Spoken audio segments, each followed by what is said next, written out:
लेकिन एक तरफ मित्रों ये सारी चीजें हैं, तो दूसरी तरफ एक गहरा उद्वेलन, एक गहरी पीड़ा, एक गहरी कसमसाहट जो भारतीय जनता में, समाज में जो होना चाहिए, उस तरह का उद्वेलन, उस तरह की कसमसाहट, उस तरह की छटपटाहट दिखती है।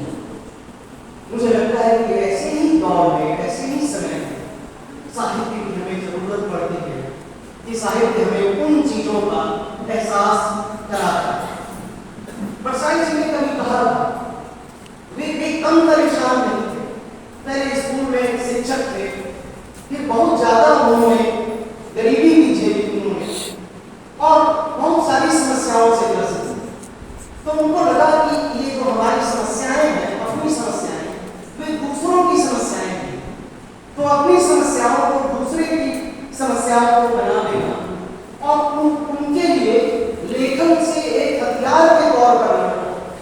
लेखन उनके लिए एक हथियार रहता है जिससे अपनी समस्याओं के साथ साथ जीवन और समाज की समस्याओं से भी लड़ने का काम कर रहे हैं, आक्रामकता का काम कर रहे हैं। वो कह रहे हैं कि जब अपने आप को आप समूह में या समाज में जब लीन कर देते हैं, तब आपके खतरे कम हो जाते हैं, आपकी चुनौतियां कम हो जाती हैं। और यह काम उन्होंने किया।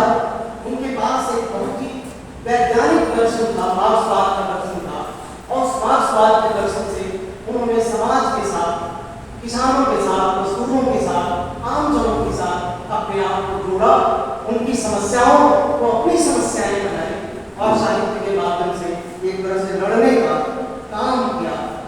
संपूर्ण समाज का व्यापक सर्वेक्षण किया। जिस तरह से प्रेमचंद के यहाँ आपको उस समय की स्वाधीनता आंदोलन में समय का पूरा सर्वेक्षण जैसे मिल जाएगा, उसी तरह से हरिशंकर परसाई जी के यहाँ पूरा समाज का सर्वेक्षण ही नहीं, उन्होंने समाज की सही क्रिया, जो समाज के पकते हुए घाव है, उस पर चीरे लगाए हुए, उसकी गंदगी को हमें दिखाने का काम किया। साहित्य का काम यह भी होता है कि वह जो हमारा रूप चेहरा है उसको दिखाने का काम भी करता है। वो हमें आईना दिखाने का भी काम करता है कि तुम्हारे भीतर क्या गलत चीजें हैं। साहित्य का काम सौंदर्य का चित्रण करना भी है, यह भी एक काम है। लेकिन साहित्य का काम एक तरह से विद्रूपताओं को एक तरह से दिखाना भी काम है कि आप उसको पहचाने, उससे लड़ें, उससे संघर्ष करें और उसको दूर करें। तो उनके लिए एक साहित्य जो था वो सामाजिक सर्वेक्षण और शल्य क्रिया का काम करते थे। उसका वो एक तरह से विद्रूपीकरण करते थे और उसका मजाक भी उड़ाया करते थे। पूरे हरिशंकर परसाई के साहित्य को अगर आप लें तो मुझे दो चीजें उसमें दिखाई पड़ती हैं। एक तो प्रेमचंद के साहित्य जैसी व्यापकता उनके साहित्य में दिखाई पड़ती है, और दूसरी तरफ मुक्तिबोध की अंतर संबद्धता दिखाई पड़ती। मुक्तिबोध की कोई भी कविता उठा लीजिए, उनकी हर कविता एक दूसरे से जुड़ती है।